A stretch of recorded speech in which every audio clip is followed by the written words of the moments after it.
Green energy ఉత్పత్తిలో 160 గిగావాట్ల భారీ లక్ష్యాన్ని సీఎం నిర్దేశించారు. ఇక 22,000 కోట్ల కారిడార్ ప్రాజెక్టు టైం బౌండ్లోగా పూర్తి చేయడానికి మరి ప్రభుత్వం ఎలాంటి యాక్షన్ ప్లాన్ ప్రకటించింది అనే దానికి సంబంధించి పూర్తి అప్డేట్స్ మా ప్రతినిధి శ్రీనివాస్ని అడిగి తెలుసుకుందాం. శ్రీనివాస్, మొత్తం మీద పిఎం గారు అదేవిధంగా పిఎం కుసుమ్తో పాటు ఏపీఈసీ ఏదైతే ఉందో వీటన్నింటిని కూడా అనుసంధానం చేస్తూ ప్రతి ప్రభుత్వ స్కూల్స్ అదేవిధంగా ప్రభుత్వ హాస్టల్స్ తో పాటు ప్రభుత్వ కార్యాలయాలతో కూడా గ్రీన్ ఎనర్జీని ఏదైతే 18 తీసుకొస్తున్నారో దీని ద్వారా కూడా పూర్తి స్థాయిలో ఈ థర్డ్ ఫేజ్ లో కూడా పూర్తి స్థాయిలో కూడా వీటన్నిటి మీద కూడా ఆ సోలార్ సిస్టమ్ ని అనుసంధానం చేయాలంటూ కూడా ఇప్పుడే దీనికి సంబంధించి దాదాపు 600 కిలోమీటర్ల మేర కూడా విద్యుత్ లైన్ కూడా ఏర్పాటు చేసే విధంగా కూడా చర్యలు చేపట్టారు. రానున్న రోజుల్లో ఇప్పటికే రైతులకు సంబంధించినటువంటి సోలార్ ఎనర్జీ అనే దాన్ని రైతులు ఎలా వినియోగించుకోవచ్చు, దీని ద్వారా విద్యుత్తుని ఎలా విద్యుత్ అవసరాలని తగ్గించుకుంటూ అదే విద్యుత్ పొదుపును కూడా ఎలా తీసుకురావచ్చు, అంతేకాకుండా దీనికి సంబంధించి పిఎం సూర్య గారు కావచ్చు, అదే పిఎం కుసుమ్ కావచ్చు, రైతులు పొందుతున్నటువంటి లబ్ధి ఏ విధంగా అయితే విద్యుత్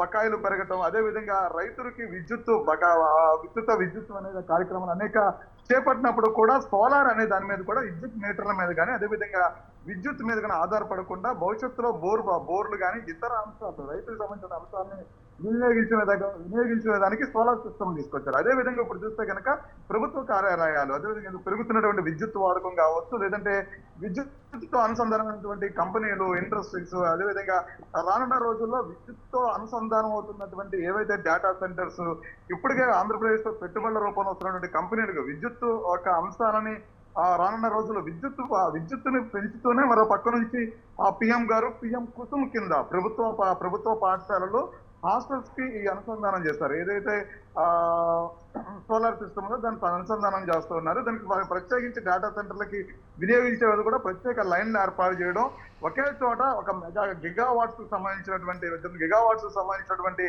ఒక పవర్ స్టేషన్ ని ఏర్పాటు చేయడం, దాని ద్వారా పూర్తి స్థాయిలో వీటన్నిటికి కూడా పవర్ ని సోలార్ పవర్ ని సరఫరా చేయడంతో పాటు దీనికి సంబంధించినటువంటి రానున్న రోజుల్లో ప్రభుత్వం చేపట్టేటువంటి ఏదైతే సక్సెస్ఫుల్ గా ముందుకెళ్లే విధంగా అంటే విద్యుత్ మీద ప్రతిదానికి ఆధారపడకుండా, లేదంటే పెరుగుతున్నటువంటి పెట్టుబడులు, విద్యుత్ వినియోగం, లేదంటే పెరుగుతున్నటువంటి విద్యుత్ బిల్లులు, దీని బకాయిలు ఇవన్నిటి కూడా ప్రభుత్వం మీద అధిక భారం పడకుండా ఉండేందుకు కూడా వన్ సెటిల్మెంట్ కింద కూడా ఒక్కసారి ఈ సోలార్ విధానాన్ని తీసుకొస్తున్నారు. అంటే పెరుగుతున్నటువంటి ఏదైతే ఈ టెక్నాలజీ ఉందో ఈ టెక్నాలజీని అనేక సందర్భాల్లో గతంలో కూడా అనేక సందర్భాల్లో కూడా రైతులకు సంబంధించిన అంశాల్లో కూడా దీన్ని ఎక్కువ శాతం ప్రమోట్ చేసుకుంటూ వచ్చారు. ఏదైతే సోలార్ సిస్టమ్ ఉందో దాన్ని ఇప్పుడు పెంచే విధంగా కూడా చర్యలు చేపట్టారంటూ దానికి సంబంధించి ప్రణాళిక ఆల్రెడీ సిద్ధమైంది. ప్రతిపాదన కూడా పూర్తి స్థాయిలో ముందుకు వెళ్తున్నాయి.